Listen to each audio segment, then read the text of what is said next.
हाँ भाई, तो आज हम लोग अपने पास पार्टनरशिप एक्ट में अपना लास्ट चैप्टर शुरू कर रहे हैं। चैप्टर का नाम है रिकॉन्स्टिट्यूशन ऑफ अ फर्म।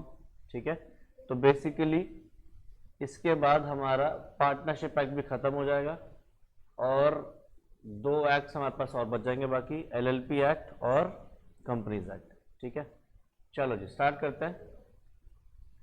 तो रिकॉन्स्टिट्यूशन ऑफ अ फर्म, ये word reconstitution of a firm तुम लोगों को जो कॉमर्स वाले बच्चे हैं क्लास 12th में भी सिखाई जाती है। वहां पे बताते हैं कि फर्म रिकॉन्स्टिट्यूट कब होती है।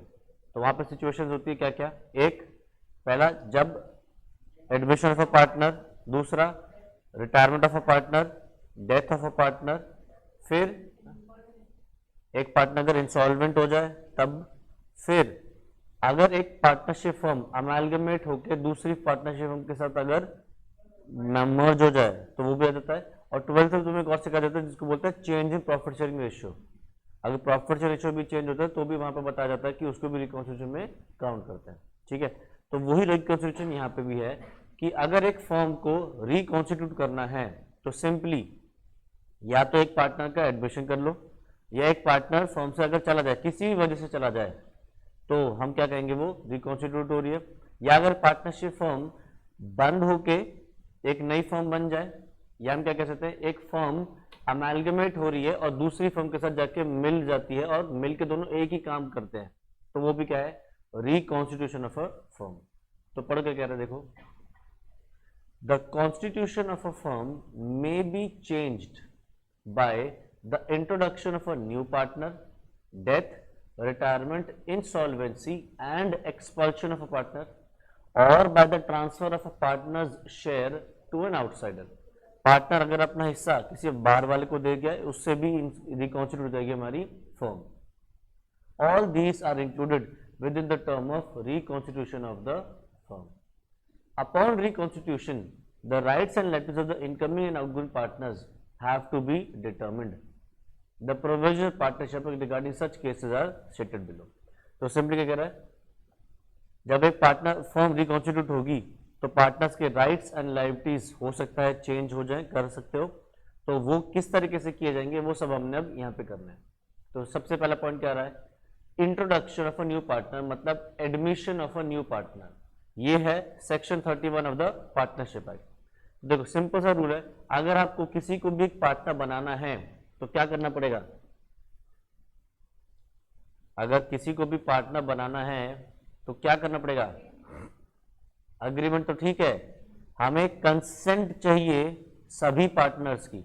अगर सारे पार्टनर्स अग्री नहीं करते हैं तो हम पार्टनर नहीं बना सकते उस इंसान को अपनी फर्म में, correct.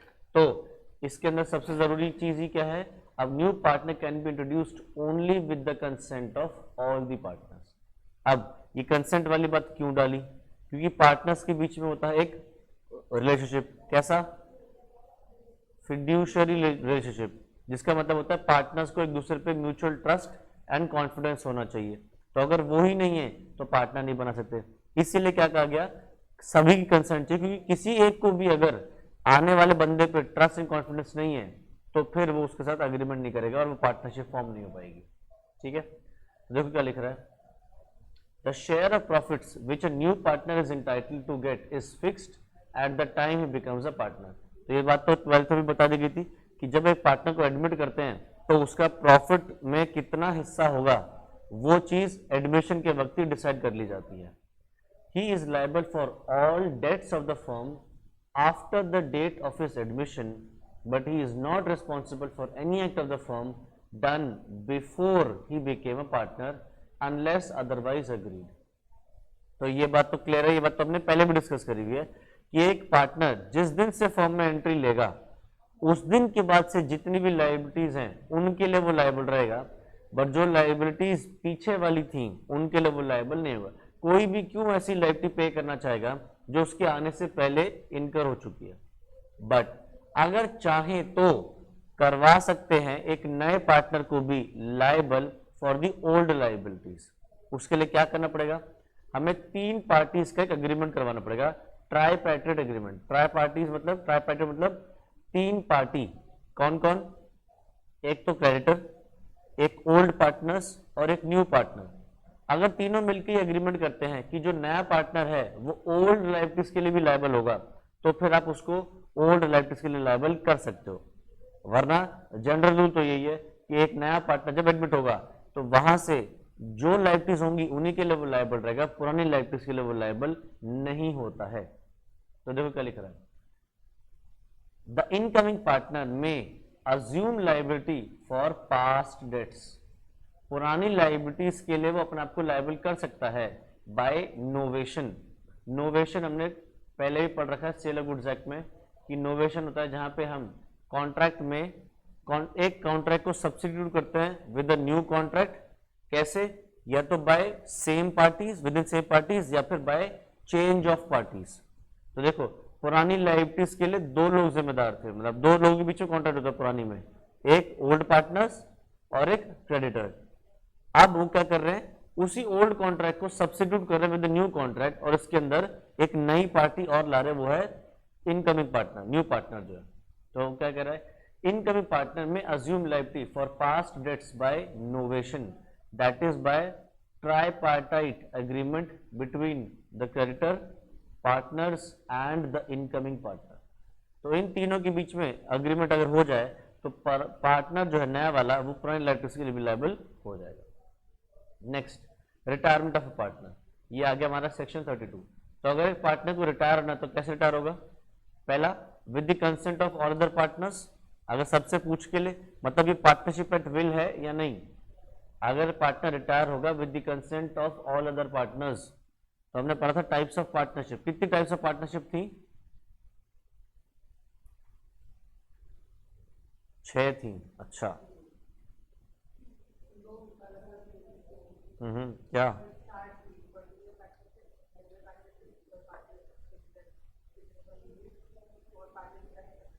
Partnership at will, particular partnership, fixed period या फिक्स ड्यूरेशन पार्टनरशिप, और चौथी जनरल पार्टनरशिप। तो अगर एक पार्टनर रिटायर हो रहा है with the consent of all other partners, तो मेरा सवाल सब तुमसे पहले यह है कि ये क्या पार्टनरशिप एट विल है?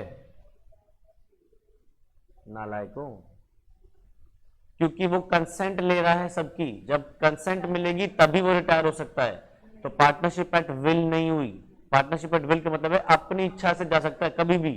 अगर उसको पूछना पड़ रहा है, सबकी हाँ लेनी पड़ रही है, तो वो पार्टनरशिप एट विल नहीं है, तो वो जनरल पार्टनरशिप हो गई। तो a partner may retire with the consent of all other partners, या फिर he may retire in accordance with the terms of the partnership deed, और where the partnership is at will by giving notice in writing to all the other partners of his intention to retire। तो या तो वो सभी की consent से retire हो जाए, या फिर पार्टनरशिप डीड में जो बना रखी है उस डीड में जिस तरीके से लिखा है वैसे रिटायर हो जाए, या फिर अगर पार्टनरशिप एट विल है तो उसको क्या करना पड़ेगा, एक नोटिस देना पड़ेगा in writing to all other partners of his intention to retire. आगे, a retiring partner remains liable for the partnership debts contracted while he was a partner. He may, however, be discharged from any liability to any third party for acts of the firm done before his retirement by novation, if it is so agreed with the third party and the partners of the reconstituted firm. Such agreement may be implied from the course of dealings between the firm and the third party after he had knowledge of the retirement. तो ये क्या कहना चाह रहा है, अगर एक partner मान लो फॉर एग्जांपल 14 जनवरी को रिटायर हो रहा है, लेट अस सपोज, तो 14 जनवरी से पहले की जितनी भी लायबिलिटीज थी उसके लिए वो लायबल रहेगा। ऐसा नहीं कर सकते कि आप उससे कहो कि पुरानी लायबिलिटीज, अब तू फॉर्म छोड़ के जा रहा है तो तेरी लायबिलिटीज खत्म हो जाएंगी, नहीं, पुरानी लायबिलिटीज जितनी भी थी उनके लिए वो लायबल रहेगा। जिस दिन उसने फॉर्म से रिटायरमेंट ले ली वहां से उसकी लायबिलिटीज खत्म हो जाएंगी। बट ध्यान रहे, एक बात पहले भी डिस्कस करी हुई है कि अगर एक पार्टनर फर्म से रिटायर हो रहा है तो उसको एक पब्लिक नोटिस देना जरूरी है कि मैं फर्म से रिटायर हो रहा हूं। अगर उसने पब्लिक नोटिस नहीं दिया तो दुनिया तो यही समझेगी कि अभी भी वो फर्म में पार्टनर है, तो फिर जब तक वो पब्लिक नोटिस नहीं देगा तो भले ही वो फर्म से रिटायर हो भी जाए, वो रिटायरमेंट के बाद वाली लायबिलिटीज के लिए भी लायबल होता रहेगा। ठीक है, और पब्लिक नोटिस देते हो क्या होगा, अपनी लायबिलिटी से मुक्त हो जाएगा। बट जो पुरानी लायबिलिटीज हैं उनके लायबल रहेगा। बट अगर चाहे तो क्या किया जा सकता है कि हाँ चाहे तो थर्ड पार्टी फिर से एग्रीमेंट किया जा सकता है जिसमें क्या कहा जाएगा कि वो जो रिटायरिंग पार्टनर है वो अब पुरानी लाइबिलिटीज के लिए लायबल नहीं होगा, बट इसके लिए एग्रीमेंट करना पड़ेगा, ट्राई पार्टाइट एग्रीमेंट। वही ओल्ड जो न्यू पार्टनर्स हैं जो वो है, जो रिटायरिंग पार्टनर है और जो क्रेडिटर है जो जिससे पैसा लिया हुआ है, अगर ये तीनों अग्री कर जाते हैं कि इस रिटायरिंग पार्टनर को लाइबिलिटी से छोड़ रहे हैं, माफ कर रहे हैं, तो फिर आप उसको लाइबिलिटी से मुक्त कर सकते हो। ठीक है,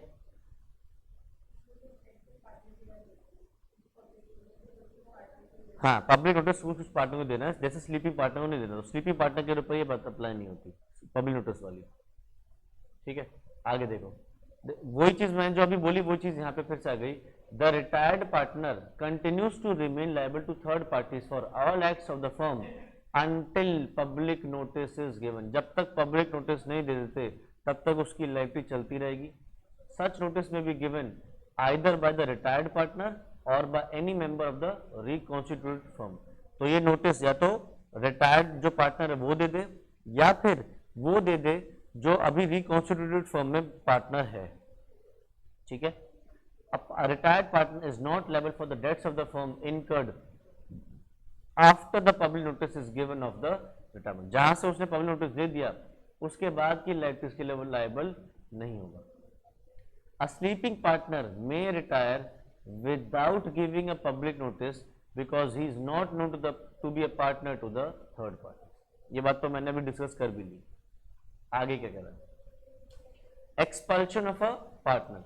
याद करो हमने पिछले चैप्टर में पढ़ा था कि हम एक पार्टनर को फर्म से नहीं निकाल सकते, उसके पास एक अधिकार है। ठीक है, हमने एग्जाम्पल लेता कि भाई एक तीन पार्टनर है और तीनों मिलके डिनर डेट पे गए थे, याद करो, और हुआ क्या था, दो पार्टनर्स के आपस में बहस हो गई थी और फिर दो पार्टनर्स ने मिलके एक पार्टनर को निकालने की कोशिश करी थी बिना किसी जेन्युइन रीजन के, वैलिड रीजन के। तो क्या निकाल सकते थे? नहीं। तो हमने पढ़ा था कि उस पार्टनर के पास एक राइट है कि उसको एक्सपेल नहीं किया जा सकता, बट ऐसा नहीं है कि बिल्कुल नहीं एक्सपेल कर सकते। अगर पार्टनर्स ने गड़बड़ करी है तो फिर आप उनको निकाल सकते हो। ठीक है, तो आज हम वो पढ़ेंगे। एग्जाम में ये काफी बार पूछ लिया जाता है कि पार्टनर को एक्सपेल कर दिया गया है, क्या क्या कर सकते हैं बताओ। एक्सपेल करने की कोशिश कर रहे हैं इस सिचुएशन में, बताओ क्या ठीक है या नहीं। तो तुम्हें पता होना चाहिए एक्सपल्शन ऑफ पार्टनर कैसे किया जाता है, और दूसरा कि एक पार्टनर के पास अधिकार है कि उसको एक्सपेल नहीं कर सकते अगर आप किसी जेन्युइन रीजन से उसको नहीं निकाल रहे हो तो। ठीक, follow. A partner can be expelled only when the following conditions are fulfilled। पहला, when the contract of partnership contains a provision for expulsion under stated circumstances। अगर तो पार्टनरशिप डीड में लिखा है कि कोई कुछ चीजें अगर ऐसी चीजें कर देगा कोई पार्टनर तो हम उसको फॉर्म से निकाल सकते हैं, तो हम क्या कहेंगे कि वो फॉर्म से उस रीजन से आप निकाल सकते हो। या फिर पावर टू, और साथ साथ the power to expel is exercised in good faith. ये वर्ड गुड फेथ बहुत इंपॉर्टेंट है, एग्जाम में हमने ये वर्ड यूज करना है। अगर आपने पावर उसको निकालने की यूज करी है गुड फेथ में by the majority of the partners. Good faith से मतलब क्या है कि पार्टनर्स के पास एक जेन्युइन रीजन, एक वैलिड रीजन है। उस पार्टनर ने कोई बहुत बड़ा फ्रॉड कर दिया है, उस पार्टनर की वजह से कोई बहुत बड़ा नुकसान हो गया फर्म को, जहां से फर्म को बहुत ज्यादा वो हुआ है, नुकसान हुआ है, या कंपनी का बहुत ज्यादा नेगेटिव प्रमोशन हो गया है। ऐसे रीजंस हैं गुड फेथ में, विद जेन्युइन रीजन आप निकालना चाह रहे हो तो निकाल सकते हो। और तीसरा, the expelled partner has been given notice of the charges against him and has been given an opportunity to answer the charges. मतलब ये चीज तो ऐसी चीज है जो इंडिया में सब जगह हर कानून में गिवन होगी कि आप किसी को उसको सजा देने से पहले उसको उसकी बात रखने का मौका दोगे। ठीक है, जिसको बोलते हैं अपॉर्चुनिटी ऑफ बीइंग हर्ड। तो आप जिस पार्टनर को निकाल रहे हो आप उस पार्टनर को इन्फॉर्म कर रहे हो कि सुनो हम तुम्हें इस रीजन से निकालना चाह रहे हैं, इस मुद्दे पे तुम्हारा क्या जवाब रहेगा। अगर उसके जवाब से सेटिस्फैक्शन मिल जाती है तो उसको नहीं निकाला जाएगा, सेटिस्फैक्शन नहीं मिलती है तो आप उसको निकाल सकते हो। तो ये तीनों चीजें ही होंगी, कंडीशन जो है वो आपको पूरी करनी पड़ेंगी। या तो अगर कॉन्ट्रैक्ट में लिखा है पार्टनरशिप डीड में तो उस तरीके से रिटायर होगा, प्लस रिटायरमेंट सिर्फ इस वजह से नहीं कि भैया उसमें लिख दिया तो हम उस वजह से रिटायर कर निकाल रहे हैं, साथ साथ गुड फेथ में निकालना है और फिर आपने उसको उसकी नोटिस देना है कि भैया तुझे क्यों निकाल रहे हैं और उसको उसकी सफाई पेश करने का मौका देना चाहिए। ठीक है, अब अगर आप उसको फर्म से निकाल रहे हो तो इसका मतलब ये नहीं है कि वो अपनी लाइबिलिटीज से मुक्त हो जाएगा।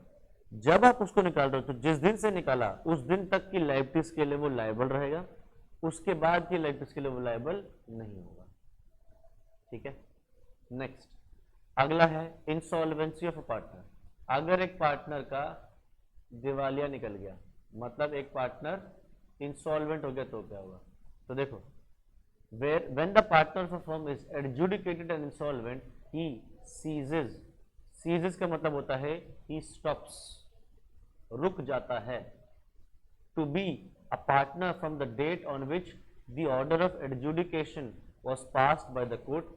Whether the firm is thereby dissolved or not depends on the terms of the agreement between the partner. तो जिस समय पे से कोर्ट ने एडजुडिकेशन का ऑर्डर दे दिया कि हाँ ये पार्टनर अब इंसॉल्वेंट हो गया है या इसके ऊपर प्रोसीडिंग्स शुरू होंगे अब इंसॉल्वेंसी की, तो उस दिन से वो बंदा अब फर्म में पार्टनर नहीं माना जाएगा। ठीक है, और उसका जो लिक्विडेटर है जिसको हम बोलते हैं ऑफिशियल रिसीवर या ऑफिशियल असाइनी, वो आ सकता है और फर्म में उस बंदे के जितने भी एसेट्स हैं वो ले जा सकता है और उससे उसकी लाइबिलिटीज पे ऑफ करके उसके पर्सनल एसेट्स पर्सनल लाइबिलिटीज को पे ऑफ कर सकता है। ध्यान रखना है बात कि ऑफिशियल असाइनी जो आएगा वो क्या करेगा, उस इंसॉल्वेंट पार्टनर के एसेट्स लेगा फर्म से और उनसे पहले उसके हिस्से की लाइबिलिटीज पे ऑफ करेगा फर्म की, फिर जो पैसा बच जाएगा उसका फर्म के एसेट्स में उससे वो उसकी पर्सनल लाइबिलिटीज को पे ऑफ कर सकेगा। ठीक है, आगे डेथ ऑफ द पार्टनर्स। अगर एक पार्टनर की डेथ हो जाए तो क्या होगा? तो भाई सेम चीज है, अगर पार्टनर की डेथ हो जाए तो फर्म क्या होगी, डिसॉल्व हो जाएगी। बट इसके अंदर भी कुछ चीजें क्या कि अगर आपकी फर्म चाहो तो कंटिन्यू की जा सकती है, अगर पार्टनरशिप डीड में ऐसा लिखा है या रिमेनिंग पार्टनर्स अगर चाहते हैं कंटिन्यू करना तो आपस में एग्रीमेंट करके फर्म को नया बना के दोबारा से कंटिन्यू कर सकते हैं। ठीक है, नेक्स्ट आ रहा है ट्रांसफर ऑफ इंटरेस्ट।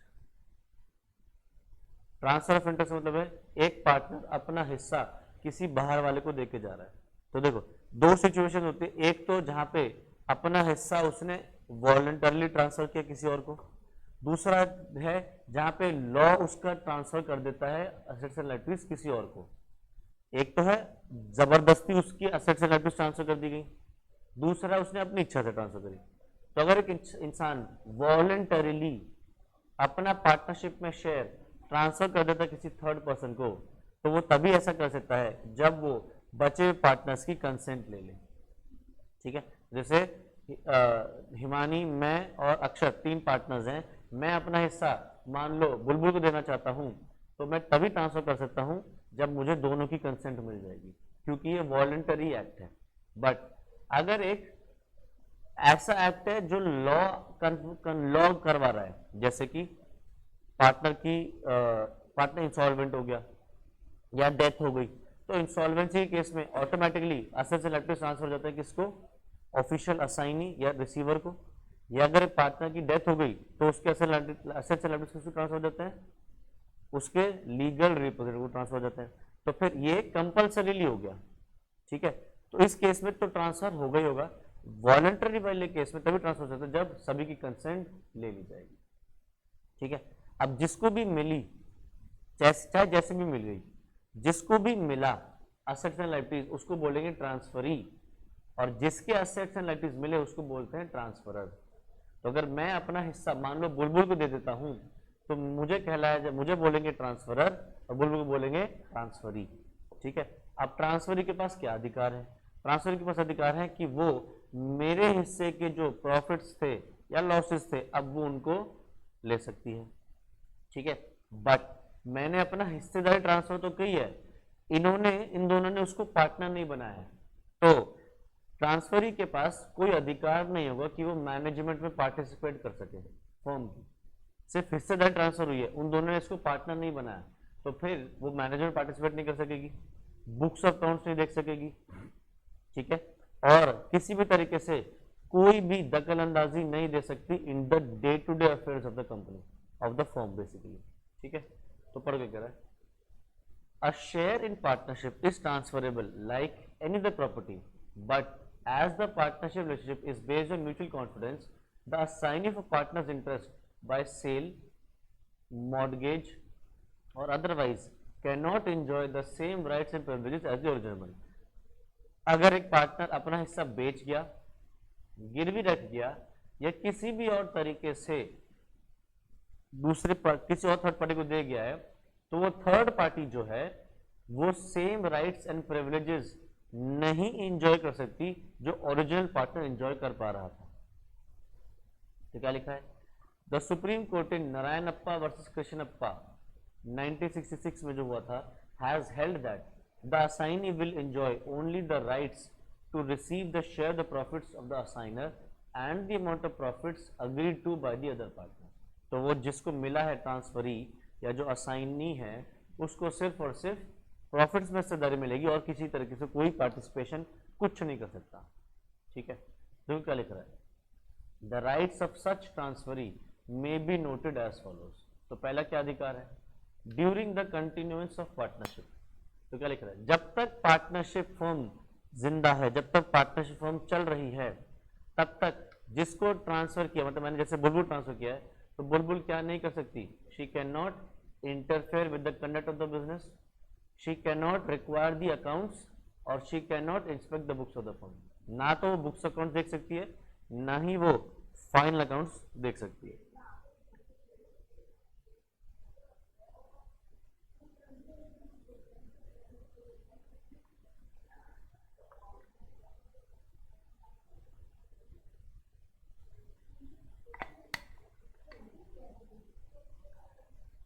देखो बेसिकली जो उसकी कैलकुलेशन ऑफ प्रॉफिट है, असाइनी को जो प्रॉफिट्स का हिस्सेदारी मिल रहा है वो चेक नहीं कर सकती है। ठीक है, वो तभी चेक कर सकते हैं जब वो फर्म एक्चुअली बंद हो रही हो। ठीक है, तो जब तक एक पार्टनरशिप फर्म चल रही है, मान लो जब तक अक्षत और हिमानी मिल के फर्म चला रहे हैं, तब तक बुलबुल तुम बुक्स अकाउंट्स नहीं देख सकते, तुम्हें जो वो प्रॉफिट डिस्ट्रीब्यूट कर रहे हैं उनको सही मान के अपने पास लेके चलना होगा। ठीक है, हाँ अगर फर्म डिसॉल्व हो गई, आप दोनों इन दोनों ने भी डिसाइड किया चलो बंद ही कर देते हैं, तब बुक्स अकाउंट देख सकती है ये देखने के लिए कि बुलबुल को उसका हिस्सा ठीक मिल रहा है या नहीं मिल रहा। ठीक है, तो क्या लिख रहा है, on dissolution of the firm, अगर फर्म डिसॉल्व हो रही है या रिटायरमेंट हो रही है ऑफ द ट्रांसफरिंग पार्टनर, जो पार्टनर ट्रांसफर जिसने अपना ट्रांसफर किया हिस्सा, अगर वो फर्म से रिटायर हो रहा है, तब ट्रांसफरी के पास क्या अधिकार है, to receive the share of assets of the firm to which the transferring partner was entitled and for the purpose of ascertaining, मतलब calculating the share an account as from the date of dissolution। तो क्या कह रहा है कि अगर जो partner जिसका हिस्सा मिला था, अगर वो पार्टनर ही अब फर्म छोड़ के जा रहा है, फर्म से रिटायर हो रहा है, तो फिर या डिसोल्यूशन ऑफ फर्म अगर डिसॉल्व हो रही हो, तो क्या अधिकार है कि भैया जो ट्रांसफरी है उसको असेट्स और लायबिलिटीज में जितना हक था ट्रांसफरर का, वो असेट्स एंड लायबिलिटीज में उसको वो मिलेगा, प्लस जब से उसको असाइनी बनाया गया है तब से आज तक जब उसका हिस्सा खत्म हो रहा है तब तक का उसको लिखा पढ़ा उसको मिलेगा, लिखा पढ़ा मतलब जो पूरा अकाउंट है उसको मिलेगा, भले उसको 10 साल भी हो गए हो ना, तो 10 साल का पूरा चिट्ठा उसको मिलेगा असाइनी को, सॉरी ट्रांसफरी को। ठीक है,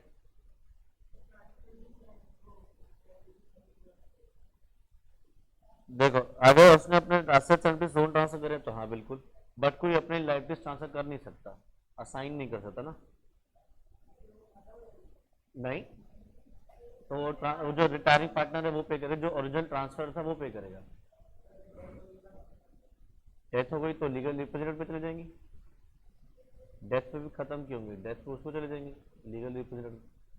ठीक है, अच्छा अगला आ रहा है rights and liabilities of an outgoing partner, जो पार्टनर फर्म से छोड़ के जा रहा है उसके क्या अधिकार हैं और उसकी क्या लायबिलिटीज है, मतलब क्या ड्यूटीज रहेंगी। तो पहले पढ़ते हैं उनके राइट्स क्या। तो सबसे पहला right to carry on competing business.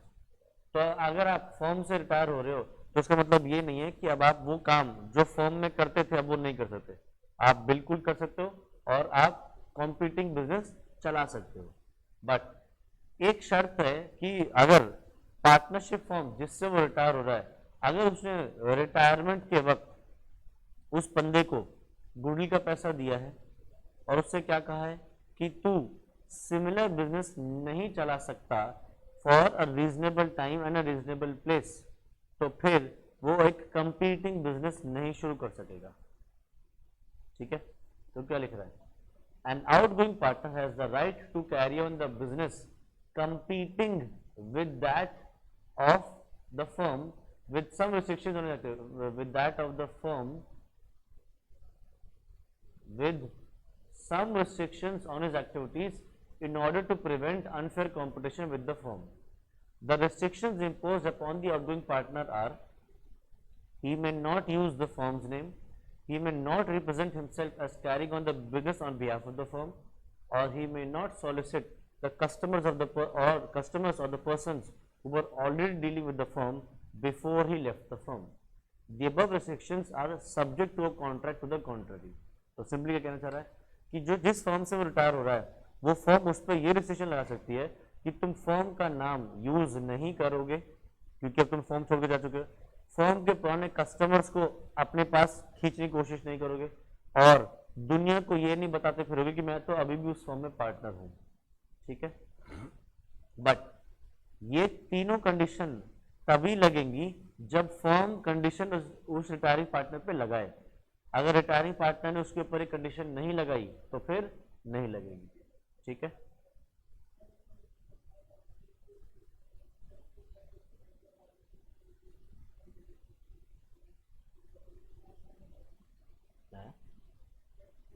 Reasonable time and reasonable place में वो लगाई जा सकती है रिस्ट्रिक्शन। मतलब अगर उससे कहा जाए रिटायरिंग पार्टनर से अगले 3 साल या 5 साल तक तुम ये काम नहीं करोगे तो टाइम ठीक है, ये कह दो कि जिंदगी भर ये काम दोबारा नहीं कर सकते तो वो गलत है।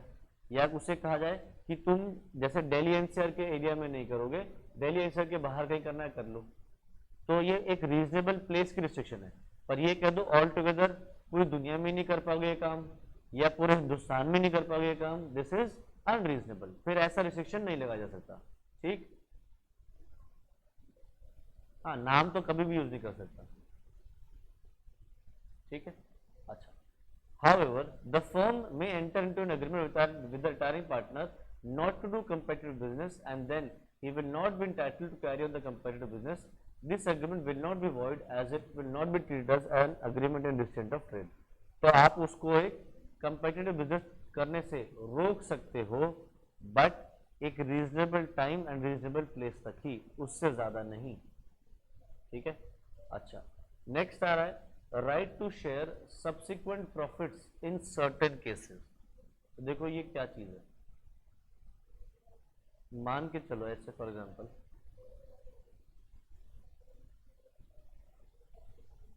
1 अप्रैल 22, 31 मार्च 23। ठीक है, एक मिनट, हाँ, तो 1 अप्रैल 2022 से 31 मार्च 2023 लेट अस सपोज एक पार्टनर यहाँ रिटायर हो रहा है, डेट ले लेते हैं ये मान लो 31 अक्टूबर पे ये एक पार्टनर रिटायर हो रहा है या इस पार्टनर की डेथ हो रही है। ठीक है, तो चाहे कैसी भी सिचुएशन हो, जब वो यहाँ पे रिटायर हो रही है, उसकी डेथ हो रही है, तो उसको उसका हिस्सा मिलना चाहिए, है ना। क्या क्या आएगा उसके हिस्से में, एक तो उसकी कैपिटल, फिर जो पुराने प्रॉफिट्स हैं एक्यूमुलेटेड प्रॉफिट्स या जो लॉसेस हैं वो मिलने चाहिए। ठीक, उसके अलावा क्या मिलना चाहिए, उसकी गुडविल उसको मिलनी चाहिए, करेक्ट। यहां तक के प्रॉफिट्स मिलने चाहिए 1 अप्रैल से 31 अक्टूबर के, यानी कि प्रॉफिट्स अप टू डेथ मिलने चाहिए। ठीक है, ऐसे मान लो उससे कोई लोन दे रखा है तो उसको लोन का पैसा भी मिलना चाहिए अपना। तो मान लो करते कराते इन सभी का टोटल बनता है 50 लाख रुपए, जो एक रिटायरिंग पार्टनर या डिसीज्ड पार्टनर के लीगल रिप्रेजेंटेटिव को मिलना चाहिए। अब मान लो ये फर्म ये 50 लाख रुपए अभी नहीं दे पा रही, फर्म के पास क्या जेब में अभी कभी रखे होते कि 50 लाख रुपए यूं, या बैंक अकाउंट में रखे होते एक साथ 50 लाख रुपए? नहीं, तो पैसे अरेंज करने में टाइम लग सकता है। तो फर्म को क्या करना चाहिए कि अगर वो उसके 50 लाख रुपए अभी के अभी नहीं पे कर पा रहे हैं, तो इस 50 लाख रुपए में दो चीजों में से कोई एक चीज दे। क्या? या तो इस 50 लाख रुपए पे इंटरेस्ट पे करे, या फिर क्योंकि उसका ये पैसा बिजनेस में इन्वेस्टेड पड़ा है, उसके ऊपर प्रॉफिट कमाया जा रहा है, तो इन दोनों, या तो फिर दूसरा प्रॉफिट्स पे करे। करेक्ट? तो या तो इंटरेस्ट दे या फिर प्रॉफिट्स में हिस्सा दे, और इन दोनों में से जो भी हायर है वो पे करे। ठीक है? अब तुम कहोगे सर इंटरेस्ट कब तक? इंटरेस्ट तब तक जब तक कि उसका रिपेमेंट नहीं हो जाता, या प्रॉफिट्स कब तक के? जब तक ये फर्म से, जब तक उसको उसका पैसा नहीं मिल जाता। तो दोनों ये पेमेंट तब तक चलेंगे जब तक उसका ये 50 लाख रुपए रीपे नहीं हो जाता। ठीक है? अच्छा सर, अगर कंपनी ऐसा ना करे तो? अगर कंपनी इंटरेस्ट या प्रॉफिट दोनों देने से मना कर दे, कह दे कि हम नहीं दे रहे, आप रिटायर हो चुके हो, डेथ हो चुकी है, रिटायरमेंट पे आप हमको प्रॉफिट कैसे दे, प्रॉफिट रेशियो कैसे निकालें आपका, या इंटरेस्ट कैसे दें आपको, हमें इंटरेस्ट का कैलकुलेशन नहीं पता, हमें इंटरेस्ट की रेट नहीं आती, कौन सा कितने रेट से पे करें, तो फिर सेक्शन 37 आके ये सारे चीजें दिलवाएगा। अगर पार्टनरशिप फर्म अपनी खुद से नहीं देती है इन दोनों में से जो भी हायर अमाउंट है, तो फिर सेक्शन 37 आके क्या कहेगा कि डिसीज पार्टनर के एलआर को या रिटायरिंग पार्टनर को क्या कहेगा, ये कंपनी नहीं दे, फर्म नहीं दे रही, मैं दिलवाऊंगा।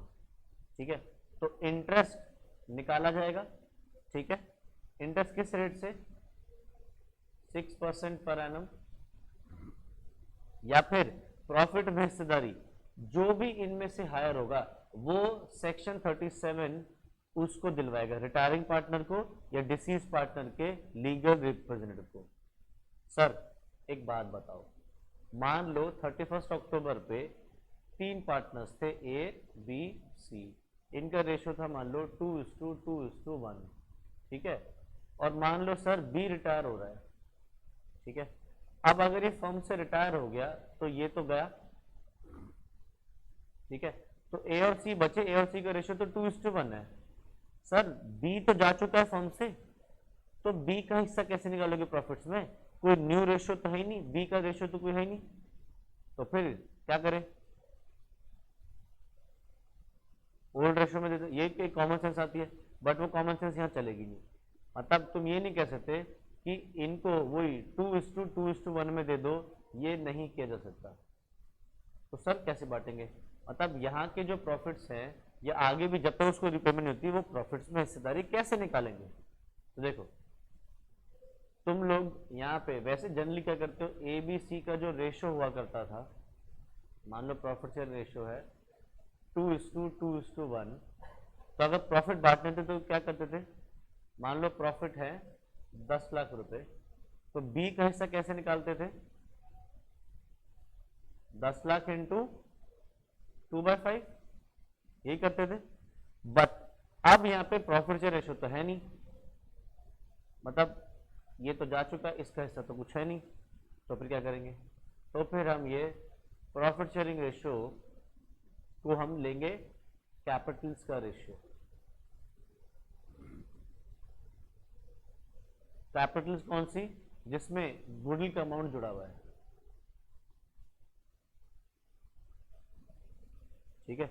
मतलब फर्म की जितनी भी गुडविल है वो तीनों पार्टनर्स में डिस्ट्रीब्यूट करने के बाद फाइनल कैपिटल जो पार्टनर्स की है तीनों की, उस रेशियो में बांटोगे। तो मान लो कैपिटल है इसकी 70 लाख, इसकी 50 लाख जैसे हमने निकाली, और इसकी मान लो 30 लाख।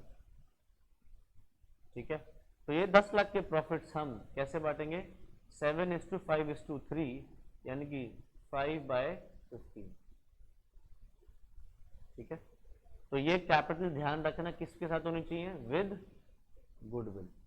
क्यों विद गुडविल?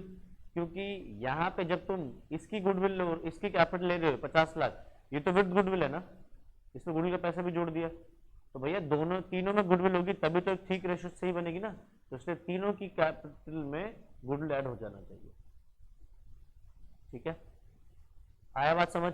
तो ये सेक्शन 37 कब बीच में आएगा बताओ? जब कंपनी ना तो इंटरेस्ट ना प्रॉफिट्स, दोनों में से कुछ भी नहीं दे रही।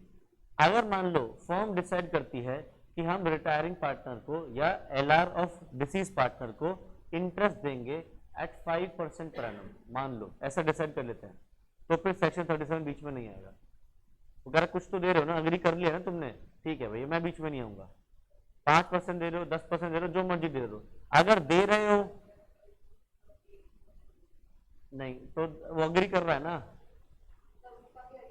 उसका भी एग्री करना जरूरी है ना। अगर वो अग्री कर रहे हैं तो बढ़िया, कोई भी कुछ भी ले लो। अगर बिल्कुल दे ही नहीं रहे हो तो सेक्शन 37 क्या कह रहा है, मैं आऊंगा और मैं बचाऊंगा। ठीक है, पढ़ो इसको।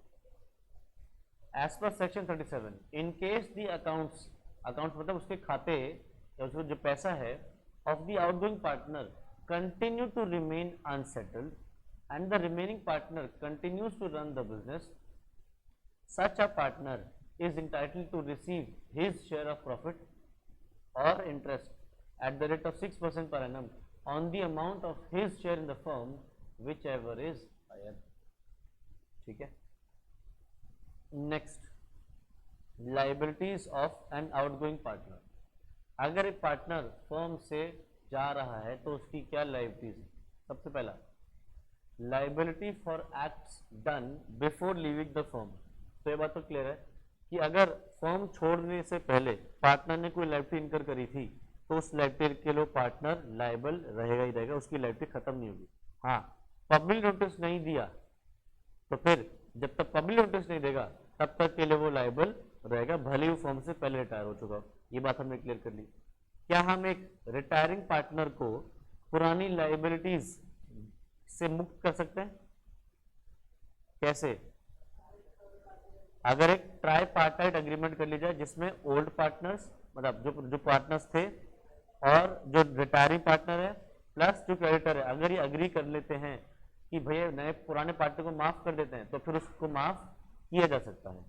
ठीक है, तो retiring partner is liable for the acts done and debts incurred before retirement, but he may be exempted from this liability in case of an agreement made by him with the third party and the remaining partners of the reconstituted firm.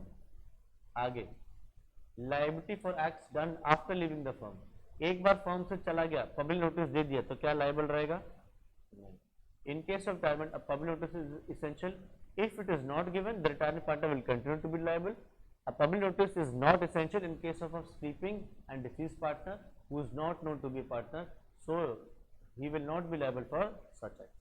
तो अगर partner की death हो गई तो भी public notice नहीं देना, मतलब दिए बिना भी उसकी लाइबिलिटी खत्म हो जाएगी डेथ पे।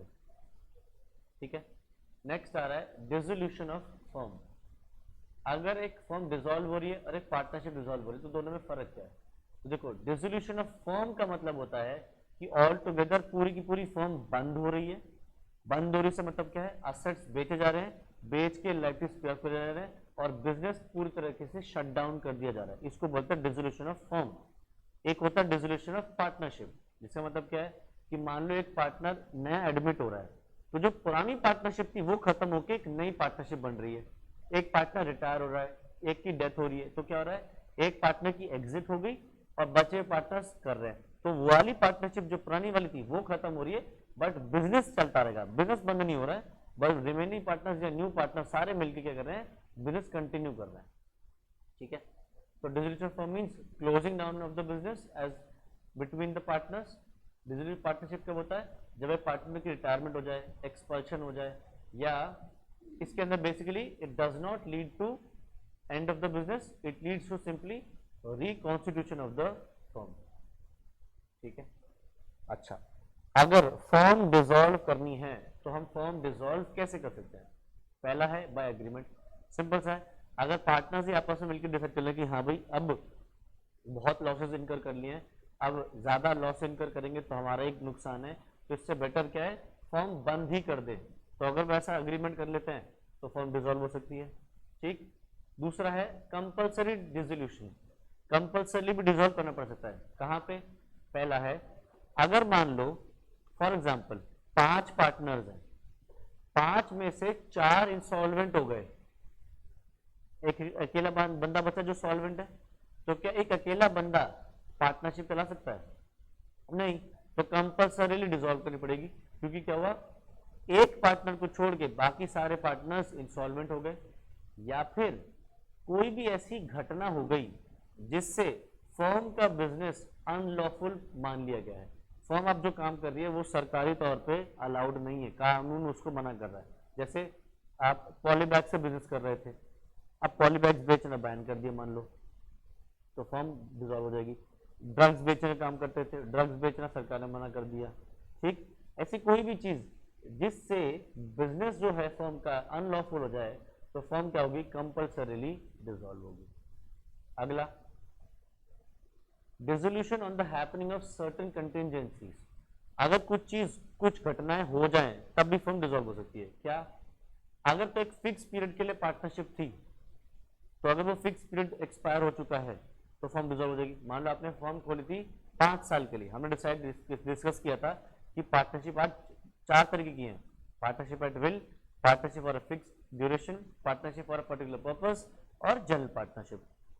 तो अगर आपकी पार्टनरशिप है for a fix time period, तो अगर आपका टाइम पीरियड एक्सपायर हो गया आप फर्म डिसॉल्व कर सकते हो। अगर आपकी पार्टनरशिप है फॉर अ पर्टिकुलर पर्पस कि हम ये काम अचीव करेंगे, हम ये कॉन्ट्रैक्ट पूरा करेंगे, हम ये एग्रीमेंट पूरा करेंगे, इसके लिए साथ में मिलकर काम कर रहे हैं, तो जैसी वो पर्पस अग्रीमेंट कॉन्ट्रैक्ट कंप्लीट होता है फर्म डिसॉल्व कर सकते हैं, ठीक। किसी पार्टनर की डेथ हो जाए तो फर्म डिसॉल्व हो सकती है, या किसी भी एक पार्टनर को अगर कोर्ट इंसॉल्वेंट घोषित कर दे तो फर्म डिसॉल्व कर सकते हैं, ठीक है। बट ध्यान रखना, इन सारे ही केसेस में जरूरी नहीं है कि फर्म को डिसॉल्व किया ही जाए। अगर रिमेनिंग पार्टनर्स चाहें तो, या जो पार्टनर्स चाहें तो कंटिन्यू कर सकते हैं। जैसे अगर आपका टाइम पीरियड एक्सपायर हो गया, अच्छा तो नहीं यार बिजनेस तो प्रॉफिटेबल है, इसको और कंटिन्यू करते हैं, तो कर सकते हो। आपको लगता है यार पर्पस एक अचीव हो गया है, इसको और देशों में भी करना है, या कहीं कुछ और भी करना है इसके अंदर एडवांसमेंट, तो कर सकते हैं। या फिर पार्टनर की डेथ हो गई तो रिमेनिंग पार्टनर्स क्या डिसाइड कर सकते हैं कि नहीं चलाना है, कंटिन्यू करना है। या फिर एक पार्टनर इंस्टॉलमेंट हो भी गया तो बचे हुए पार्टनर चाह सकते हैं कि नहीं यार एक के इंस्टॉलमेंट से सारा थोड़ी बंद हो जाएगा, भिखारी बन गया, सारा सामान उसके पास कुछ है ही नहीं, अपनी लाइफ की पे ऑफ नहीं कर पा रहा वो। आ जाओ, नेक्स्ट क्या है, डिसोल्यूशन बाय नोटिस। तो देखो, अगर एक पार्टनरशिप एट विल है, the firm may be dissolve by any partner giving notice in writing to all other partners of his intention to dissolve the firm. The firm is dissolved as from the date mentioned in the notice as the date of dissolution, or if no date is mentioned, from the date of communication of the notice. तो अगर आपकी partnership at will है तो retiring partner ने जिस दिन notice दे दिया वहां से फर्म डिसॉल्व मानी जाएगी, या फिर उसने अपने रेजिग्नेशन लेटर में जो डेट लिखी है उस डेट से फर्म पे डिसॉल्व मानी जाएगी, अगर हमारी फर्म क्या है, पार्टनरशिप एट विल। आगे, डिसोल्यूशन बाय द कोर्ट। अगर कोर्ट चाहे तो फर्म को डिसॉल्व कर सकते हैं, तो कॉमन सेंस की बात है भैया, कोर्ट को अगर लगता है कि फर्म जो काम कर रही है वो गलत कर रही है, या फर्म को बंद करने में ही भलाई है, या उनको लगता है कि फर्म जो कोर्ट का जो कंपनी का जो फर्म का जो बिजनेस है वो अनलॉफुल है, या जस्ट एंड इक्विटेबल ग्राउंड्स हैं उनके पास, मतलब प्रॉपर रीजंस हैं कोर्ट के पास कि वो बंद कर सकते हैं, तो कोर्ट बंद कर सकती है, ठीक है। तो कोर्ट है, हाँ, पार्टनरशिप में कोई भी एक अकेला पार्टनर फर्म को डिसॉल्व कर सकता है, और अगर वो नहीं मानते तो कोर्ट जा सकता है वो। हमने पढ़ा है कि फर्म के रजिस्ट्रेशन जरूरी नहीं है, और जरूरी नहीं है तो आप उसके अंदर एक एक्सेप्शन पढ़ा था हमने कि फर्म के पार्टनर्स केस कर सकते हैं पार्टनरशिप फर्म को डिसॉल्व करने के लिए। वैसे तो अनरजिस्टर्ड फर्म के पार्टनर एक दूसरे पे केस नहीं कर सकते, बट अगर फर्म को डिसॉल्व करना है तो डिसॉल्व करने के लिए केस कर सकते हैं, ये बात एक्सेप्शंस में पढ़ा था हमने वहां पे। अच्छा, कोर्ट कब ऑर्डर करेगी कि फर्म डिसॉल्व कर दो? पहला केस है अगर पार्टनर, कोई एक पार्टनर या मल्टीपल पार्टनर्स इंसैनिटी अचीव कर चुके हैं, मतलब पर्सन्स जो हो गए हैं वो अनसाउंड माइंड के हो चुके हैं, उनको ये समझ नहीं रही अब दिमाग से कि कॉन्ट्रैक्ट्स उनके लिए सही हैं या बुरे हैं, उनको किसी भी तरीके से दिमाग में प्रॉब्लम हो गई कुछ भी। ठीक है, अगला परमानेंट इनकैपेसिटी होगी। पार्टनर्स अब परमानेंटली इनकेपेबल हो गए हैं कि अपनी ड्यूटीज वो परफॉर्म नहीं कर सकते। मान लो एक कोई पार्टनर्स हैं जो पूरा एक्सीडेंट हो गया उसके बेचारे का और वो परमानेंट बेड रेस्ट पे आ गया, अब वो उठ चल नहीं सकता, फिर नहीं सकता, काम नहीं कर सकता जाके, तो फिर इस केस में कोर्ट क्या कह सकती है, फॉर्म को डिसॉल्व करो। इस केस में डिसोल्यूशन का जो केस है वो कौन करेगा, जो पर्सन इनकेपेबल नहीं, जो पार्टनर इनकेपेबल नहीं है वो फॉर्म डिसॉल्व करने के लिए पिटिशन डाल सकता है। गिल्टी कंडक्ट, अगर एक पार्टनर ने कोई गलत काम किया जिसके लिए वो दोषी पाया गया है तो कोर्ट को अगर ठीक लगता है तो इसको क्या कर सकते हैं, डिसॉल्व कर सकते हैं। और इसकी पिटिशन कौन फाइल करेगा कोर्ट में, एनी पार्टनर जिसने गिल्टी ऑफ मिसकंडक्ट नहीं है। जो पार्टनर सही है वो फॉर्म डिसॉल्व करने की पिटिशन डाल सकता है, ये बोल के कि मेरी फॉर्म में गड़बड़ हो रही है, घोटाला हो रहा है, तो मुझे ये फॉर्म बंद करवानी है। नेक्स्ट है परसिस्टेंट ब्रीच ऑफ अग्रीमेंट। अगर एक पार्टनर रेगुलर बेसिस पे पार्टनरशिप डीड को वायलेट करता है, पार्टनरशिप डीड में जो भी चीजें लिखी हैं उनको वो तोड़ रहा है रेगुलर इंटरवल्स पे, तो फिर जो बचे हुए पार्टनर्स हैं वो फिर क्या कर सकते हैं, पिटिशन फाइल कर सकते हैं कि फॉर्म को डिसॉल्व करो। नेक्स्ट, अगर एक पार्टनर ने अपना पूरा हिस्सा किसी और को ट्रांसफर कर दिया है without the consent of other partners, ये बात हमने डिस्कस करी थी आज कि अगर आपको अपना हिस्सा ट्रांसफर करना है तो क्या करना पड़ेगा, कंसेंट चाहिए सारे पार्टनर्स की। अगर आपको कंसेंट नहीं मिली तो आप फिर भी चार्ज ट्रांसफर करके चले गए तो फिर क्या होगा, बचे हुए पार्टनर्स फॉर्म को डिसॉल्व करने की पिटिशन फाइल कर सकते हैं। आगे, अगर फर्म में कंटिन्यूड लॉसेस चल रहे हैं, लंबे समय से बिजनेसेस लॉसेस चल रहे हैं, मिल में चल रहे हैं और कोर्ट को लगता है कि ये कंपनी, ये फर्म प्रॉफिट में आने में बहुत साल लगाएगी या शायद प्रॉफिट में कभी आ ही ना पाए, तो फिर इस केस में फर्म को बंद करने का ऑर्डर पास कर सकती है कोर्ट। या फिर कोर्ट के पास अगर कोई भी जस्ट एंड इक्विटेबल क्लॉज है, मतलब जस्ट एंड इक्विटेबल रीजंस हैं, तो फिर फर्म को वो डिसॉल्व कर सकता है। तो ये कोर्ट के पास एक डिस्क्रिशनरी पावर है। डिस्क्रिशनरी पावर का मतलब क्या है, ऐसी पावर जो कोर्ट अपनी इच्छा से कभी भी यूज कर सकती है।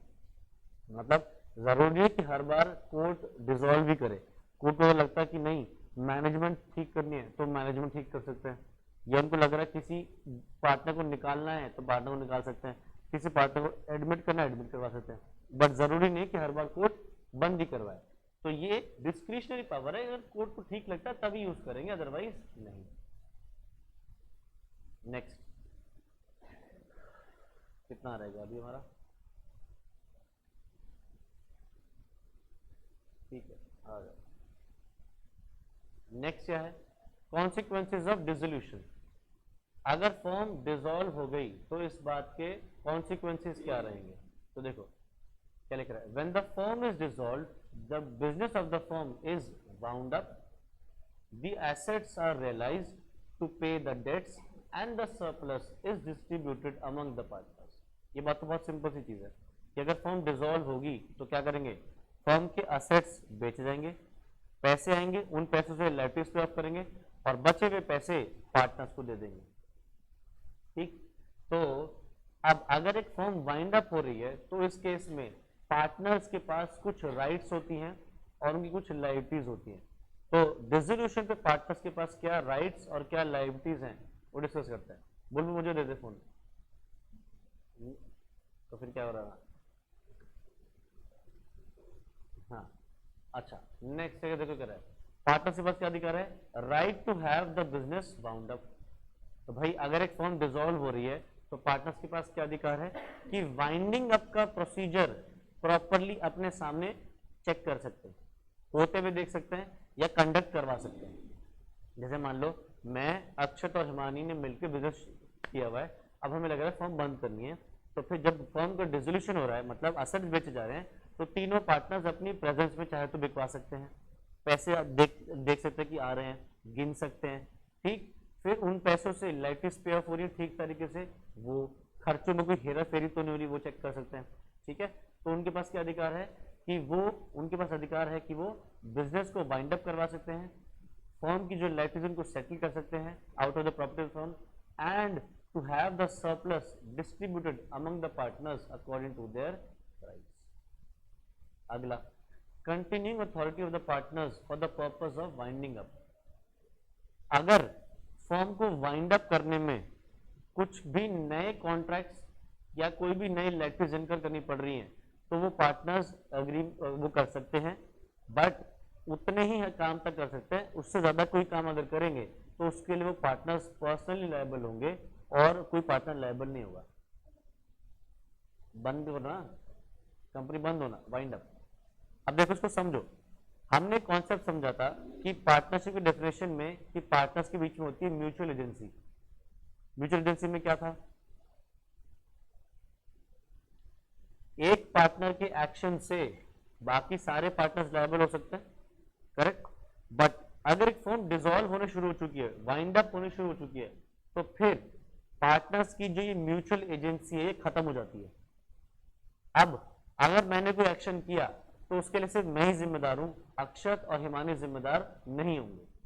बट अगर मैं कोई ऐसा एक्शन कर रहा हूं जो वाइंडिंग अप के लिए जरूरी है, या मैं कोई भी ऐसा कॉन्ट्रैक्ट कर रहा हूं जो वाइंडिंग अप के पर्पसेस के लिए है, तो फिर उसके लिए पार्टनर्स लायबल बचे हुए भी रहेंगे। जैसे मान लो वाइंड अप करने के लिए एक वकील हायर करना पड़ा, तो वकील को फीस पे करनी पड़ेगी, करेक्ट। तो ये वाइंडिंग अप के लिए करना है, तो अगर ऐसा कोई काम करता है तीनों में से कोई, तो फिर उसके लिए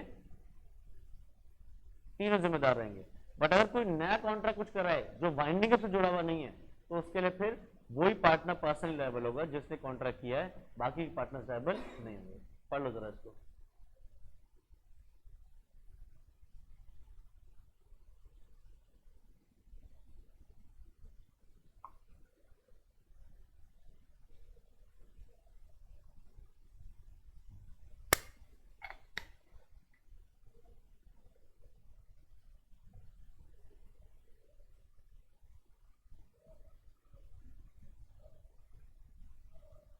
तो कंपनी को वाइंड अप करने के लिए जो कोई एक्शंस हैं उसके लिए म्यूचुअल एजेंसी चलेगी, या फिर अगर कोई ट्रांजैक्शन पीछे से चलती हुई आ रही है उसको कंप्लीट करने के लिए कोई ट्रांजैक्शन करनी है तो वहां पे म्यूचुअल एजेंसी चलती चल जाएगी।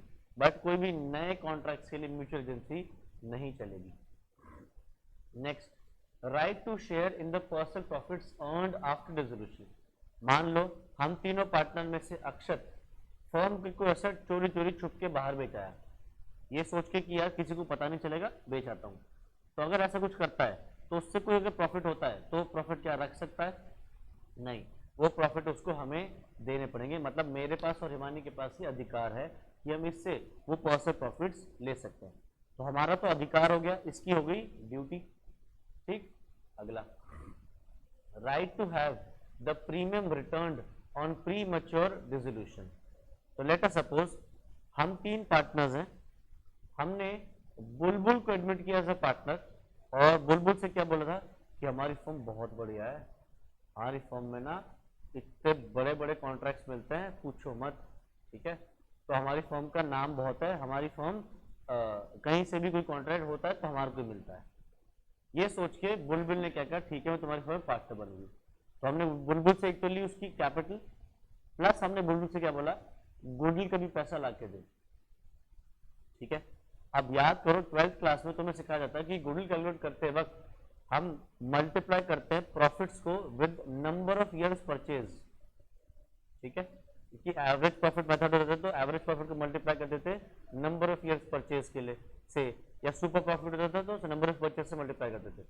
तो पार्टनरशिप जो 12th क्लास में जो पढ़ी है वो वैसे तुम्हारे फाउंडेशन के अकाउंट में भी है, हम वहां पे भी कवर करेंगे जिसको याद नहीं आ रहा हो, ठीक है। तो क्या कहते थे हम, उसे कहते थे, मैं बुलबुल से क्या कह रहा हूँ कि बुलबुल हमारी फर्म ना 5 साल तक बैठ के खा सकती है, इतना प्रॉफिट, इतना काम, इतना बढ़िया नाम है हमारी फर्म का। तो हमने इस 5 साल के जो फ्यूचर के प्रॉफिट्स हैं इसमें बुलबुल का हिस्सा हमने अभी ले लिया, ठीक है। तो बुलबुल से 5 साल के प्रॉफिट्स में हमने हिस्सेदारी मांग ली, मतलब गुडविल का पैसा ले लिया। अब मान लो फर्म 2 साल बाद ही निपट गई, ठीक है। जहां कहा मैं 5 साल के प्रॉफिट गिनवा रहा था, फर्म 2 साल के बाद ही निपट गई। तो बुलबुल ने तो 5 साल के प्रॉफिट हमें पे कर दिए थे कि ये सोचिए 5 साल प्रॉफिट होने वाले हैं, प्रॉफिट 2 साल में खत्म हो गए, तो बचे हुए 3 साल का जो एक्स्ट्रा प्रीमियम गुडविल जो उसने हमें पे करा था, इसके पास अधिकार है कि वो बचा हुआ 3 साल का जो प्रॉफिट उसने हमें दिया था ये हमसे वापस ले सकती है ओल्ड पार्टनर। ठीक है, इसको पढ़ लेना, मैंने जो समझाया एग्जैक्टली वही है यहाँ पे। ठीक है, अच्छा, गुडविल वापस नहीं की जाएगी अगर फर्म डिसॉल्व हो रही है due to death of a partner or due to his own misconduct or is as per agreement which contains no provision for the return of goodwill. तो क्या है, जो गुडविल बुलबुल ने 3 साल की में एक्स्ट्रा पे करी थी ये वापस नहीं पे की जा सकती अगर फर्म डिसॉल्व हो रही है किसी एक पार्टनर की डेथ की वजह से। तो अगर मान लो पार्टनर की डेथ हो गई तो क्या ये हम में से किसी की वजह से हुई है? नहीं, तो फिर इस केस में गुडविल वापस नहीं होगी। या फिर बुलबुल की ही कर हरकतों की वजह से फर्म डिसॉल्व हो गई तो फिर गुडविल उसको 3 साल के प्रॉफिट वापस नहीं मिलेंगे। या फिर हमने जब इससे गुडविल ली थी तभी कॉन्ट्रैक्ट में लिख दिया था कि अगर फर्म जल्दी बंद हो गई तो हमें पैसा वापस नहीं करेंगे, तो फिर इस केस में गुडविल जो 3 साल की एक्स्ट्रा पे कर चुकी है वो वापस नहीं पे की जाएगी। ठीक है, तो तुझे लग रहा है ना कि चल जाएगी प्रॉफिट, ऐसी कंपनी ऐसी फर्म नहीं है। अब अगर मैं मान ले तुझे एक किसी बड़ी फर्म में पार्टनर बना दो जैसे EY, डिलॉइट, KPMG, PwC, ये भी LLPs है वैसे तो, इनमें पार्टनर बना दूं तो तुझे लगता है ये बंद हो जाएंगी? नहीं, तुझसे 10 साल की गुडविल मांग ली और मान लो 5 साल में बंद हो गई तो 5 साल की एक्स्ट्रा गुडविल दे दी। तो ऐसा नहीं होता, ज्यादातर सबको ये लगता है कि हमारी फर्म जो है वो चल जाएगी अच्छे खासे 10-15 साल। तो पहले से क्लॉज डाल दिया अगर कि फर्म अगर बंद हो भी जाए तो हम गुडविल वापस नहीं करेंगे प्री मैच्योर, तो ये गुडविल वापस नहीं की जाएगी। ठीक है, आगे rights where the partnership contract is rescinded for fraud or misrepresentation. अगर हमने बुलबुल को फर्म में पार्टनर बनाया धोखे से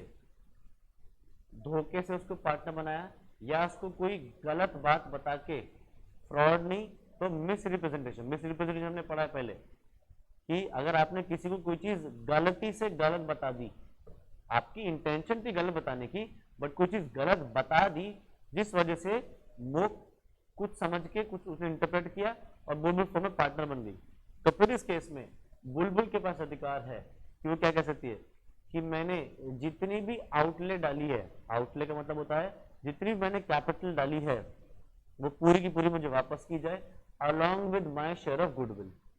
अगर ऐसा नहीं होता है तो फिर उसके पास अधिकार है कि वो फर्म की प्रॉपर्टीज जब्त कर सकती है, उन पे लियन क्रिएट कर सकती है और अपना पैसा रिकवर कर सकती है और ये बोल सकती है कि भैया मुझे तो तुमने धोखे से पार्टनर बना लिया या मुझे ये चीज गलत बताई गई थी और फर्म में पार्टनर बना लिया, अगर मुझे ये चीज पहले पता थी तो फर्म में पार्टनर नहीं बनती और अब मैं डिसाइड करती हूँ कि मुझे नहीं बनना, मान लो ऐसा कह देती है बुलबुल, तो फिर हमें बुलबुल को पैसा वापस करना पड़ेगा। अगर नहीं करते तो वो फर्म के असेट्स को गिरवी रख सकती है अपने पास। ठीक है, और बुलबुल का पैसा एक तरीके से लोन की तरह वापस किया जाएगा। ठीक है, मतलब capital of the partners repay होने से पहले बुलबुल का पैसा रीपे किया जाएगा। ठीक है, और मान लो हमने जो भी फ्रॉड या मिस रिप्रेजेंटेशन किया बुलबुल के साथ उससे बुलबुल को नुकसान होता है तो वो नुकसान की भरपाई भी हमसे करवा सकती है।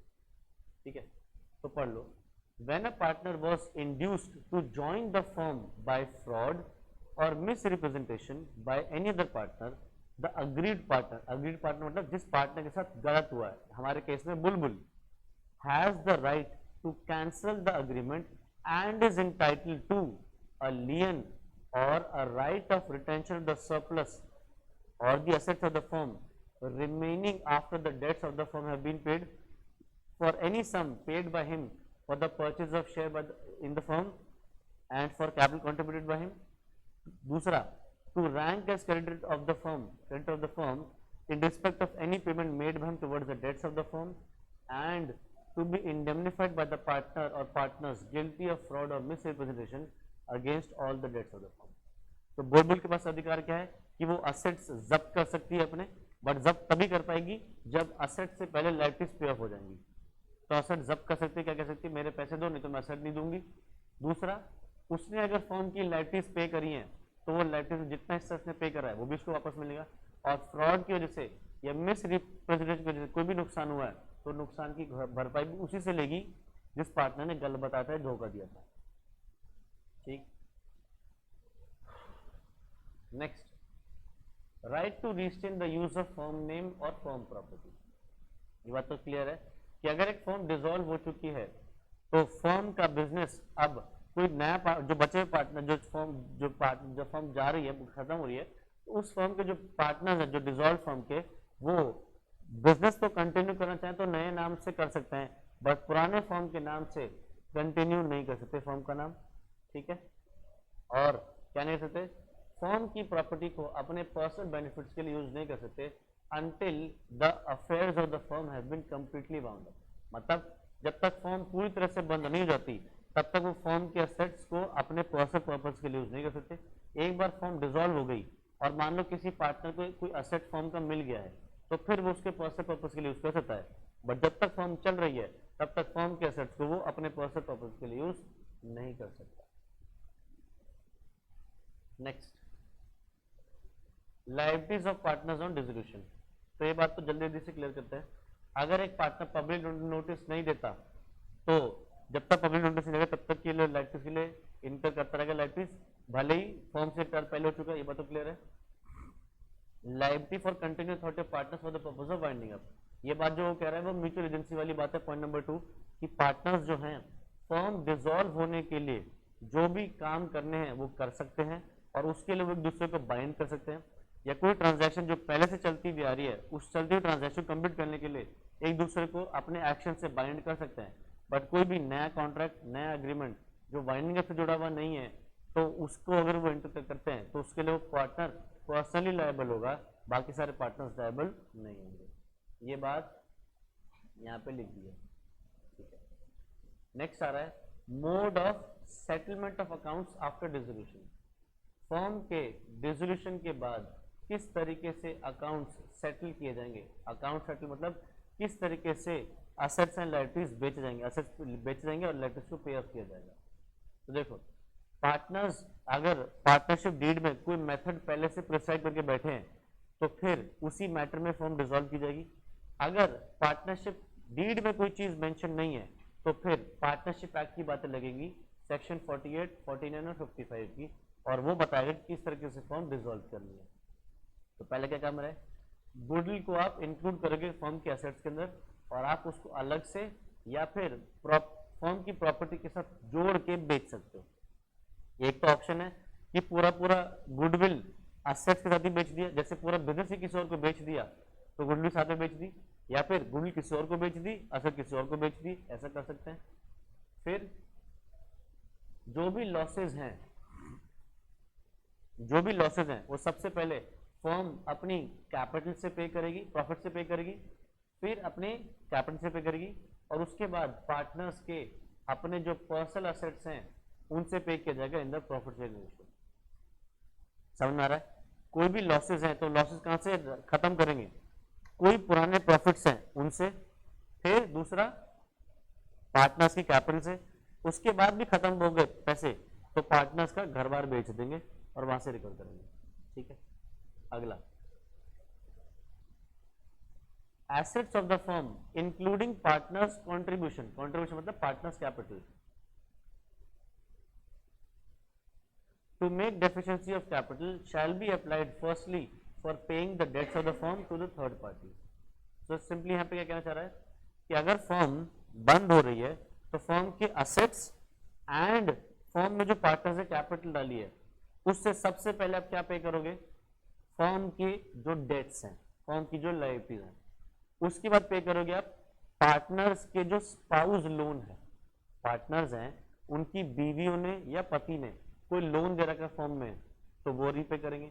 तीसरा, पार्टनर्स ने कोई खुद लोन दे रखा है फर्म को तो वो पे करेंगे, और लास्ट में पे करेंगे पार्टनर्स की कैपिटल। तो ऑर्डर ऑफ पेमेंट कुछ ऐसे चलेगा, सबसे पहले पे करेंगे लायबिलिटीज, फिर पार्टनर्स स्पाउस लोन, फिर पार्टनर्स लोन, और लास्ट में पार्टनर की कैपिटल रिपेयरिंग। ठीक है, तो ये जो मैंने ऑर्डर बताया ना, ऑर्डर यहीं पे लिखा है कि अगर कुछ पैसा बच जाता है तो फिर अगर पार्टनर ने कोई एडवांस दिया है या पार्टनर बीवी ने कोई एडवांस दिया है तो वो, और लास्ट में पे होगा क्या, कैपिटल। ठीक है, अच्छा उसके बाद भी कुछ बच जाए, कैपिटल लीव करने के बाद, रीपे करने के बाद भी कुछ बच जाए, तो वो फिर बचा हुआ प्रॉफिट शेयर रेशियो में डिस्ट्रीब्यूट हो जाएगा। ठीक है, next, in case one of the partners is insolvent and nothing is recoverable from him, then the deficiency of such partner is borne by the solvent partners in the ratio of their capitals in accordance with the rule in Garner versus Murray. ये जो चीज हम पढ़ रहे हैं, ये चीज तुम ग्रुप 2 के अकाउंट में सीखोगे, जहां पढ़ा जाएगा तुम्हें डिसोल्यूशन ऑफ फर्म। तो मान लो 3 पार्टनर हो गए, ए बी सी, इनकी फर्म हो रही है डिसॉल्व। तो डिसॉल्व होने पे असेट्स बेचे गए, लाइबिलिटीज पे ऑफ करी गई, बट लाइबिलिटीज पूरी तरह पे ऑफ नहीं हो पाई। ठीक है, तो फिर पार्टनर से भी कुछ पैसा लाना पड़ा। मान लो ए को लाना पड़ेगा 2 लाख, इसको लाना पड़ेगा 2 लाख, इसको लाना पड़ेगा 2 लाख। ठीक है, अब हुआ क्या, सी जब अपने घर से सामान जोड़ जाड़ के लाया जिसको वो बेच पाएगा, मान लो उसमें से सिर्फ 50,000 रुपये रिकवर कर पाया वो, बाकी का 1.5 लाख अब वो नहीं पे कर पा रहा, वो हो गया है इंसॉल्वेंट। अब सवाल ये उठता है कि ये 1.5 लाख जो बच गए, क्या अब ये क्रेडिटर्स को पे करना पड़ेगा या नहीं करना पड़ेगा? कौन पे करेगा? ए और बी। अब ए और बी में झगड़ा चल रहा है, ए और बी कह रहे हैं हम इसको, ए कह रहा है कि प्रॉफिट रेशियो बांटेंगे, प्रॉफिट रेशियो मान लो है 1:2:3, तो कह रहा है ये 1.5 लाख हम आपस में 1:2 बांटेंगे।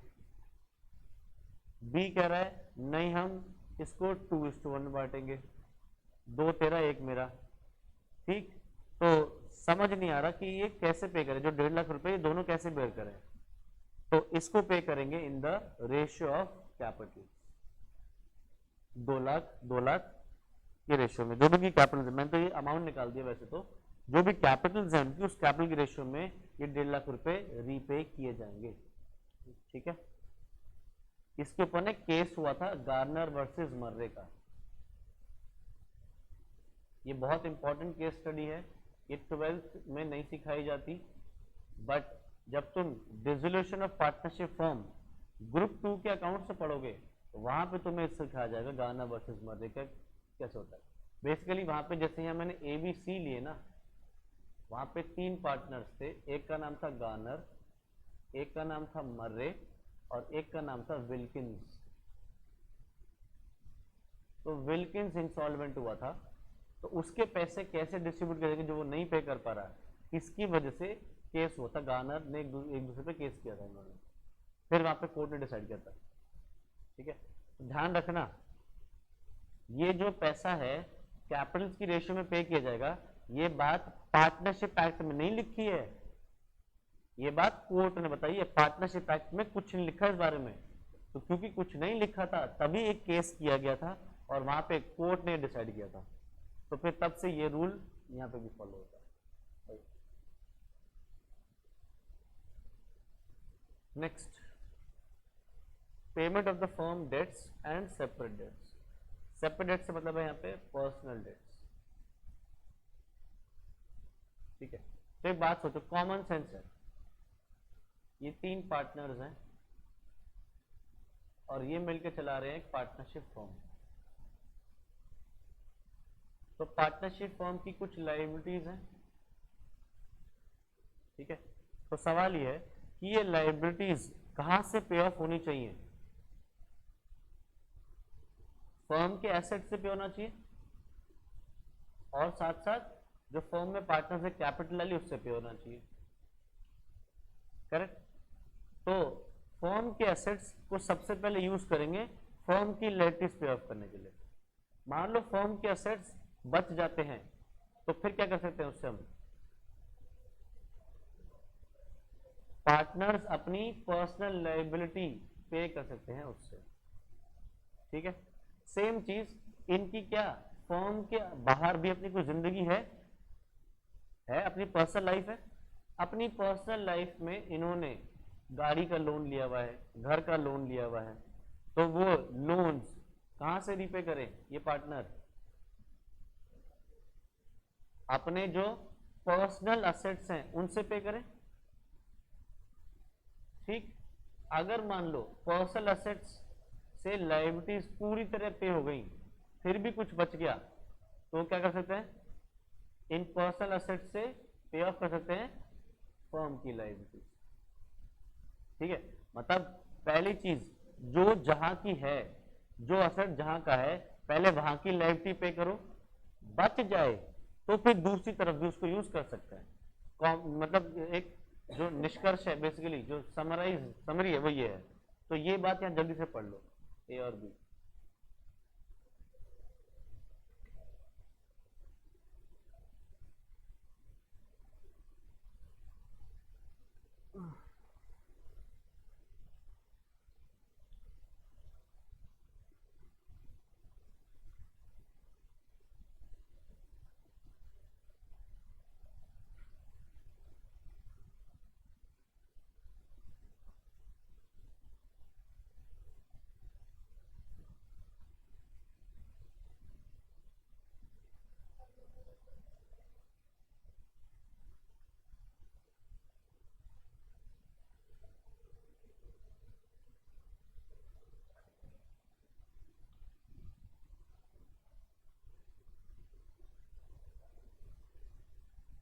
पढ़ लिया?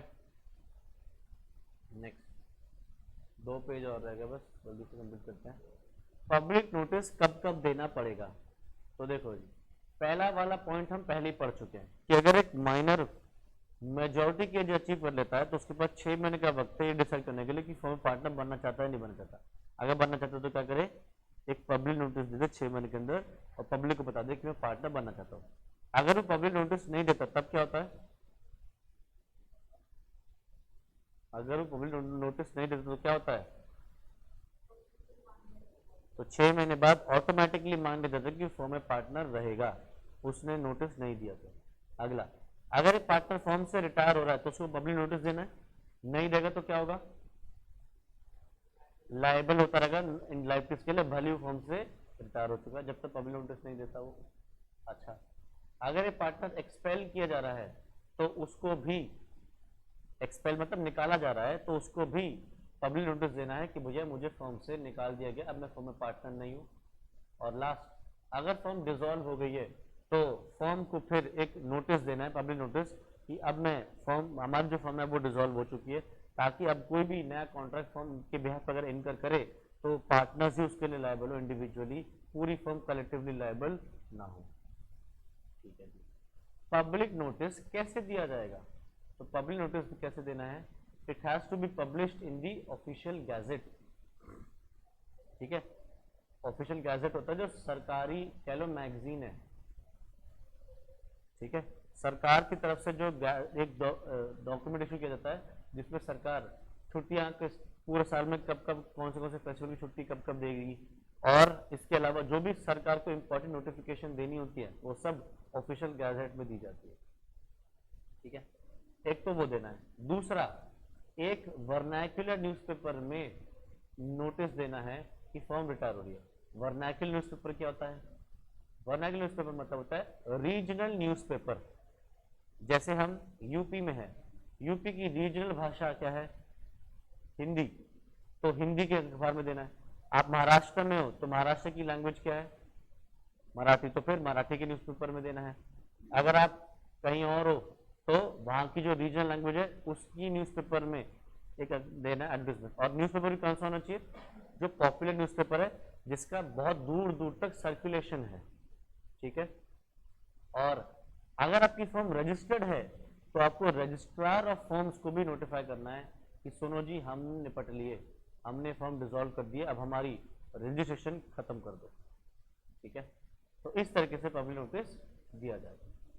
अगर नोटिस नहीं दिया तो ये बात हम डिस्कस कर चुके हैं, अगर बच्चे ने नोटिस नहीं दिया तो 6 महीने के बाद मान लेंगे ऑटोमेटिकली पार्टनर बन गया है और उसकी लायबिलिटीज स्टार्ट हो जाएंगी from the date he was admitted to the benefits of partnership, पुराने टाइम से।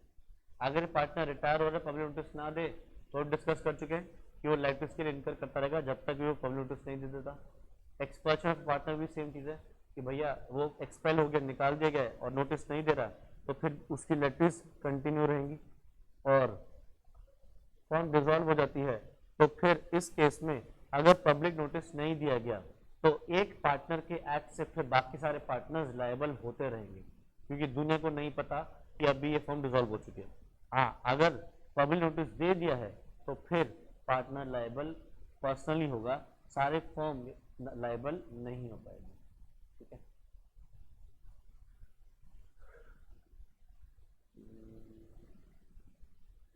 ठीक है,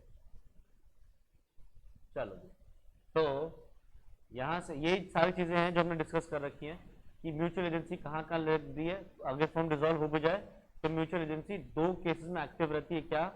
एक तो कंपनी को फाइंड फर्म को बाइंड अप करने के लिए जो काम करने हैं उसके लिए वो एक दूसरे को बाइंड कर सकते हैं, और दूसरा आगे कोई ट्रांजैक्शन पहले से चल रही है और उसको खत्म करना है तो उसके लिए कोई ट्रांजैक्शन करनी है तो उसके लिए म्यूचुअल एजेंसी एक्टिव रहेगी, बट बाकी सारे ट्रांजैक्शन के लिए म्यूचुअल एजेंसी बंद हो जाती है। ठीक है, तो ये हो गया हमारा चैप्टर रिकॉन्स्टिट्यूशन एंड डिसोल्यूशन वाला भी खत्म। ठीक है, तो यहां से हमारा ये वाला चैप्टर भी खत्म हो जाता है। बताओ इस चैप्टर में किसी को कोई डाउट, कोई चीज पूछने तो पूछो।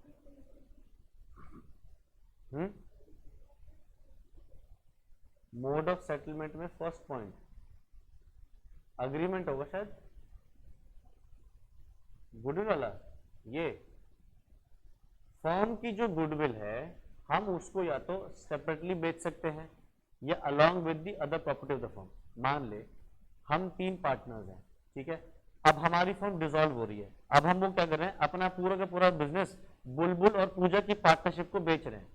ये दोनों पार्टनरशिप में है और हमसे क्या कर रहे हैं, हमें खरीदना है, तो हम अपनी गुडविल या तो पूरा का पूरा असेट्स इकट्ठा एक साथ इनको दे सकते हैं, तो जब वो असेट दे रहे तो साथ गुडविल भी दे देंगे।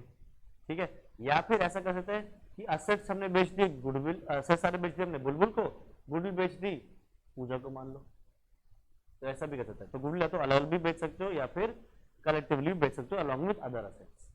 ठीक है, और कोई डाउट नहीं? चलो जी, तो फिर आज इतना ही करेंगे, इसके आगे नेक्स्ट क्लास में कंटिन्यू करते हैं। Bye bye.